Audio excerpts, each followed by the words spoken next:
Ladies and gentlemen, boys and girls, children of all ages, welcome to Robert Sports Show. I'm your host, Robert. Alright, I want to kind of talk a little bit about the passing. I've listened to TMD a little bit this morning. I did call in. I'll play that for you in a minute. Drivers get in the car and say, you can't pass, you can't pass, you can't pass. Here's the long and the short of this race at Martinsville yesterday. There was 2,026 green flag passes. There was 10 different lead changes. That is the most green flag passes in the last 15 Martinsville races. So let's take a look. I know Pete said in the conversation him and I had about passes for the lead. People want to see passes for the lead. You haven't seen that at Martinsville of recent years. We're going to look at the last 5 spring races. So in 2018, we had 978 green flag passes, 3 lead changes. We had Joey Logano lead lap 1 through 5. We had Brad Keselowski lead lap 6 through 324. Mind you, that's during stage racing that 2019 was. We had Chase Elliott lead lap 325 through 373, and Brad Keselowski again 374 through 500. In the spring of 2020, we had 1,369 green flag passes, 14 lead changes. So there, the longest consecutive leader was 81 laps by Joey Logano, 121 to 201. I did not look to see, so we had a caution at lap 7. Eric Almirola kept the lead. We had a caution at lap 62. We had a new leader, Chase Elliott, for a lap. Lap 114, we had a new leader, Martin Truex Jr. for a lap.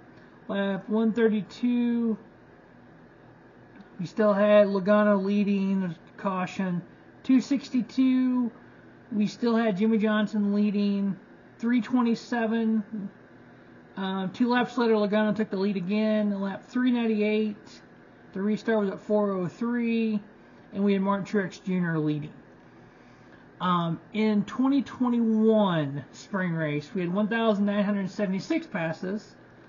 We had 18 lead changes. So we had the first caution was a lap 38. We had a new leader. The second caution was a lap 52. Denny Hamlin kept the lead. Lap 132 kept the lead.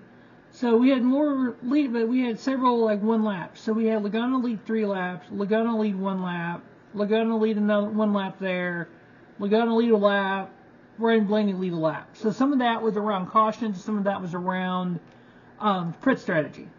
2022, we had 1,233 passes. We know the spring of 22 was cold, wasn't laying rubber down, it wasn't the greatest of races. We had 5 lead changes. We had Chase Elliott lead first 185 laps. We had 118 by William Byron, and then Willie B led the last 83 laps. So Chase led 185 to start the race. Go up to yesterday. So the 5th race of those 5, we had 2,026 green flag laps led, 10 caution flags.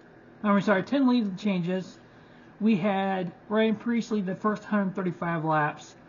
So first caution at 82 laps, he kept the lead in stage 1. Stage 2, at the end of stage 2 is when he lost the lead because he sped down pit road. Lap 182 was the end of stage 2.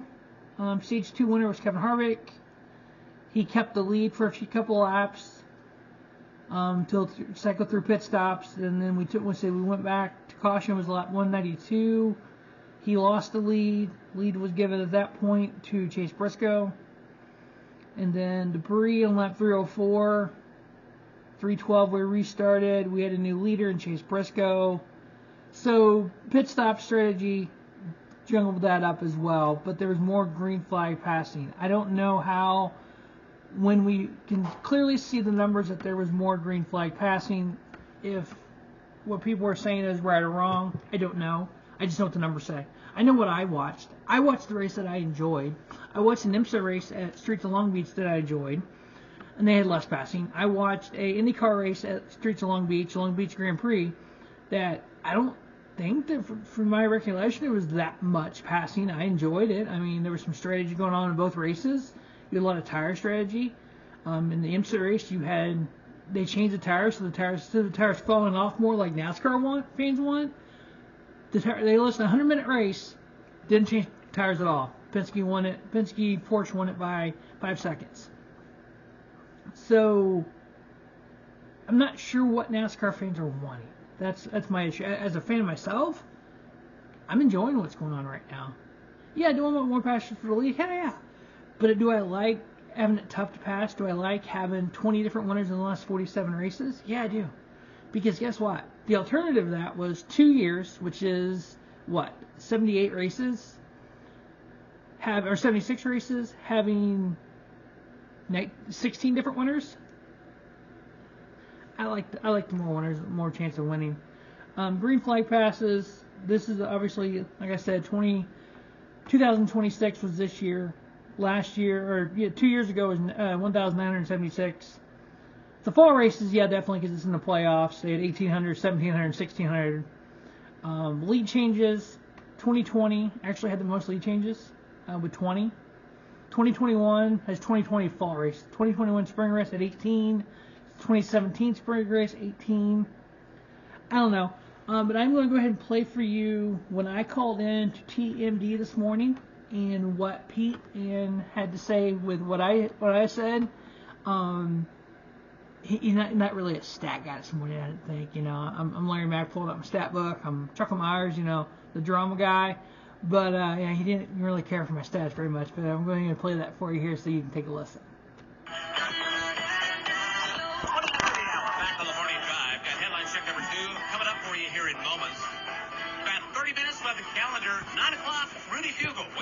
Crew chief is back. Rob in Missouri. You're up next, Rob. Hello. Good morning, guys. Thanks for taking my call as always. My black flag goes to everyone complaining about there was no passing. There was 2026 green flag passes compared to 2019 where there were 978. Brian Priest, yes, he led the first stage completely flag. People were complaining about the conveyor belt that part of the race was. Also, in 2019, Brad Keselowski led 319 races in the laps consecutively. So I think the racing is better now. My checker flag goes to Chase Briscoe. 2 top 5s in back-to-back races, 2 completely different tracks. I think he's finally hitting that groove where that 14 team is going to be up front more, and hopefully the spinner gets taken care of and he can keep running up front, get some wins, get to the playoffs. How many of those passes were for the lead, Rob? 10, I believe it was. No, 3, I want to say 4, Rob. So numbers are great, Rob. Numbers are great, but the bottom line is people want to see passing for the lead, and it wasn't there yesterday. It just wasn't. But it hasn't been there in years either. But everybody keeps saying back in the day it was this. No, I agree. Quite a few years, but there wasn't. I don't disagree with that. But sometimes when those passing numbers come out, I think that's a bit misleading is all I'm saying. Because he's right. I said the same thing. Keselowski dominated. Boyer dominated. The spring race and the fall race and I know the reason. One's in the playoffs and one's not. I think it just always has a different complexion.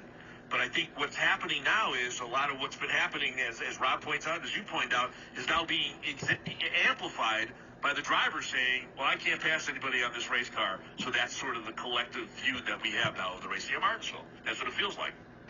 Paul. So yeah, I mean, he agreed with me, but I get what he's saying though. I mean, numbers are numbers. Eye test and numbers are two different things. I think I get that completely. It does hurt when drivers are coming out and saying I can't pass in this race car, but yet we have numbers saying you can. So it's just a combination of things. It's just, from my experience as a fan, again, my opinion, NASCAR is 90% opinion, 10% fact. My opinion is these drivers want to be able to go out and, let's just do IndyCar here, push the pass that they have. They want to have that. They want to be able to make a pass anytime they feel they want to.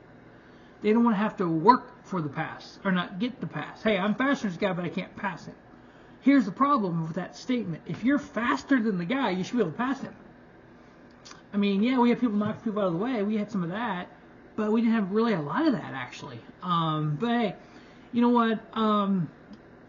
at the end of the day, facts are, we have a car that is more equal than it ever has been. We have drivers that are more talented than they ever have been. We have races that have multiple lead changes. We have races that don't. At the end of the day, if you're an excitement and drama guy, I think it was there. If you look at it from the 30,000 foot view, there wasn't a lot of passing for the lead, but there was strategy involved. There was pit stops involved. There was you controlling your car going down pit road. We had that kind of stuff. We had two cars that were pretty fast, two hard cars, Ryan Preece and Kevin Harvick. One had a speeding penalty. Oops! Don't speed out of your pit box. Understand when you're looking at pit road, when there's a box in front of you and you're here, you're not the first pit stall. Maybe during practice you should have parked in your pit stop and took off just to see where you're at. So that's on the driver and the team, my opinion is. And then Kevin Harvick, they're lucky that tire didn't come off. Oh shit! I know there's some other people talking about that tire coming off and NASCAR not seeing it. Can we pick a lane, guys? Do we want the cautions like that, or do we want to wait? Now, this tire was in a spot where if you're the starter, the flag man, you couldn't see it.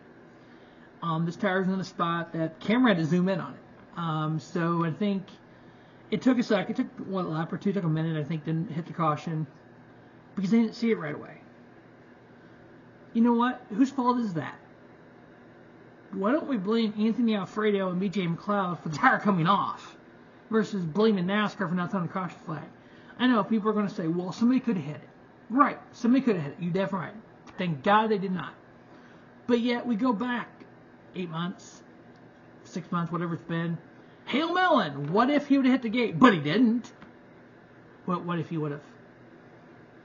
We can't, what if this would have happened here and not what if that would have happened there? So at the end of the day, tire came off. Two pit guys get suspended. NASCAR got the caution when he got it. It took time, yes. I don't think there's a NASCAR official glued into the TV going, oh, Fox is showing it. We need to throw caution. It may be where they're watching a bunch of screens and went, oh shit, there's a tire on the track. Caution. We don't know. Maybe Alan Story will give us some more detail tomorrow on TMD. But as always, thanks for watching the Rubber Sports Show. Don't just have a great day. Have a spiffy day. Rubber Sports Show, your YouTube leader in sports channel content. And if you've never listened to TMD, Mike Bagley and Pete Pistone, two great hosts. I also call in the Dave Speedway. Very rarely do I have the opportunity to go ahead and just record it on my video, but I'm actually at home right now versus on my way to work, so I was able to do that. Hopefully I don't get flagged for copyright violation on that, because I don't know if it is, because it was me recording it. I don't know how that works, but we'll see. It's being recorded anyway and replayed and on the air live. I mean, yeah, it's kind of, I guess you can record them. I have no idea. But anyway, thanks for watching Rubber Sports Show, and you just have a great day.